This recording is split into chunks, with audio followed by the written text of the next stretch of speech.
போயிட்டு வெளியே போயிடும் சாப்பிட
கிளியும் சௌவும் கிளரொலியையும் நிலை பெற்றென் முன் நித்தமும் ஒளிரும் சண்முகந்தியும் தனியொலியவும் குண்டலியாம் சிவகுகனினவரும்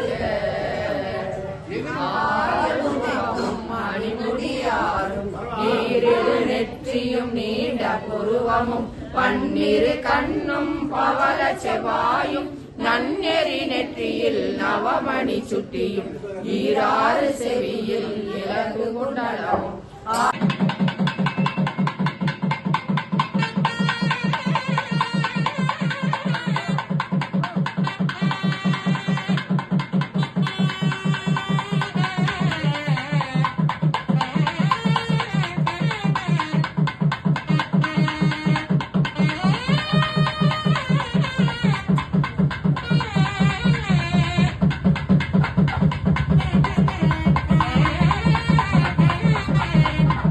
பதையே அரகர மகாதேவ என்னாருடைய சிவனே போற்றி எண்ணாட்டவர்க்கம் இறைவா போற்றி வெற்றிவேல் முருகனுக்கு அருளோரா.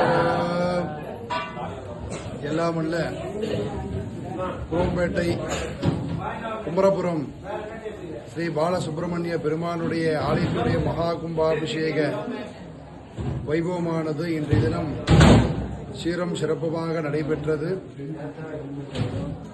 இந்த ஆலயமானது கடந்த 36 வருடங்களாக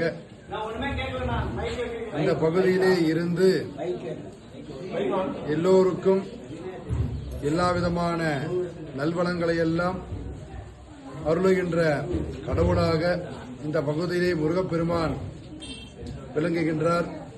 விசேஷமாக இந்த ஆலயமானது வடக்கு நோக்கி சன்னதியாக இருந்து இந்த ஆலயமானது பிரதிஷ்டை செய்யப்பட்டு தொடர்ந்து பூஜைகள் எல்லாம் நடைபெற்று வந்து கொண்டிருக்கின்றன.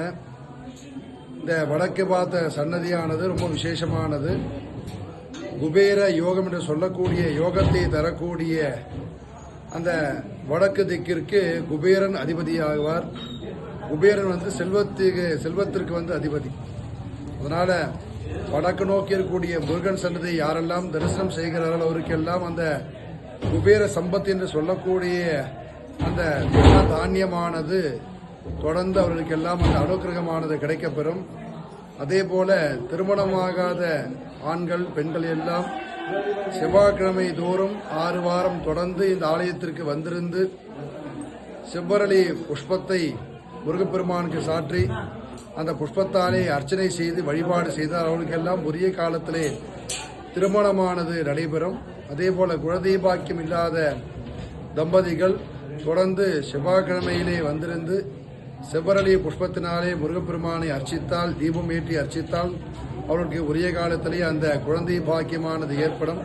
அப்படி விசேஷமான இந்த ஆலயமானது இந்த நகரிலே மிகவும் பிரசித்தி பெற்று இன்றைய தினம் கடந்த 2 தினங்களுக்கு முன்னதாக பூர்வாங்க பூஜையோடு தொடங்கி முதல் கால யாகசாலை பூஜைகள் மற்றும் நேற்று காலை 2ஆம் கால யாக பூஜைகள், நேற்று மாலை 3ஆம் கால யாக பூஜையோடு நடைபெற்று இன்று காலை 4ஆம் கால பூஜையோடு முடிவுற்று இந்த மகா கும்பாபிஷேக வைபவமானது காலை 9 மணிக்கு மேல் 10:30 மணிக்குள்ளாக மிகவும் சீரும் சிறப்புமாக நடைபெற்றது. தொடர்ந்து மகாபிஷேகம் 12 மணியிலே செய்விக்கப்பட்டு விசேஷ அலங்காரத்தோடு முருகப்பெருமான் இன்றைய தினம் எழுந்தருளி தற்சமயம் மாலை பொழுதிலே முருகப்பெருமானுக்கு வண்டி தேவசேனா முறை ஸ்ரீ சுப்பிரமணிய பெருமானுக்கு திருக்கல்யாண உற்சவமானது இன்னும் சற்றே நடைபெற உள்ளது. அதற்கு முன்னதாக கந்தசஷ்டி பாராயணம் சொல்லக்கூடிய வகையில் விசேஷமாக அனைத்து பெண்களும் சேர்ந்து தற்சமயம் கந்தசஷ்டி பாராயணமானது நடைபெற்றுக் கொண்டிருக்கிறது. இன்னும் சற்று நேரத்தில் இந்த கல்யாண உற்சவமானது தொடங்கி 1 மணி நேரத்திலே முடிவுற்று இந்த மாடவீதி கும்பாபிஷேகத்தை முன்னிட்டு மாடவீதி திருவீதி உலா என்று சொல்லக்கூடிய உற்சவமானது நடைபெற உள்ளது. அது சமயம் அனைத்து பக்தர்களும் வந்திருந்து முருகப்பெருமானை தரிசனம் செய்து எல்லாமல்ல ஸ்ரீ பாலசுப்பிரமணிய பெருமானுடைய பரிபூர்ணமான திருவருளை பெறுமாறு கேட்டுக்கொள்கிறோம். வெற்றிவேல் முருகனுக்கு.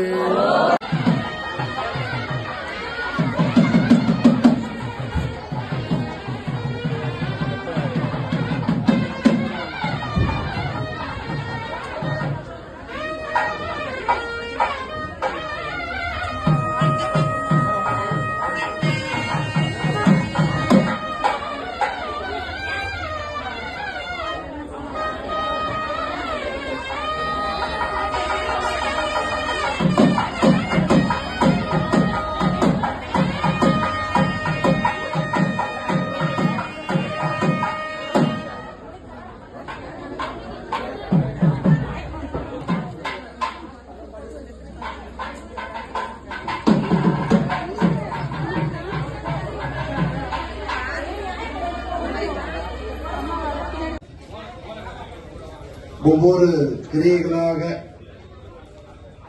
முருகப்பெருமானுக்கு செய்யப்பட உள்ளன. அது சமயம் அனைத்து பக்தர்களும் அமைதி காத்து பேசாமல் அமைதியாக இருந்து, பேசாத நாளே பிறவாத நாள் அப்படின்றார் அடியாரெல்லாம்.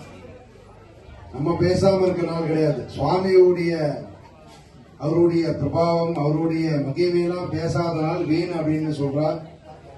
இல்ல, பேசினா சுவாமியுடைய பிரபாவத்தை மட்டும் பேசணும். மற்ற விஷயங்கள்லாம் ஆலயத்துக்கு வந்துட்டோம் அப்படின்னா பேசக்கூடாது. அதனால அமைதி காத்து முருகப்பெருமானுடைய நாமத்தை எல்லோருமே மனதிலே ஜெபிக்குமாறு கேட்டுக்கொள்கிறோம். தொடர்ந்து இந்த கல்யாண உற்சவம் முடிந்து முருகப்பெருமான் கல்யாண கோலத்தோடு மாடவீதி திருவீதி உலா உற்சவமானது நடைபெற உள்ளது. அனைவரும் அவருடைய இல்லத்திற்கு வரும்பொழுது வெற்றிலை பாக்கு, பழம், தேங்காய் வைத்து தீபாவளி சேவிக்கப்பட்டு கல்யாண கோலத்துல சுவாமி தரிசனம் பண்றது ரொம்ப விசேஷம்.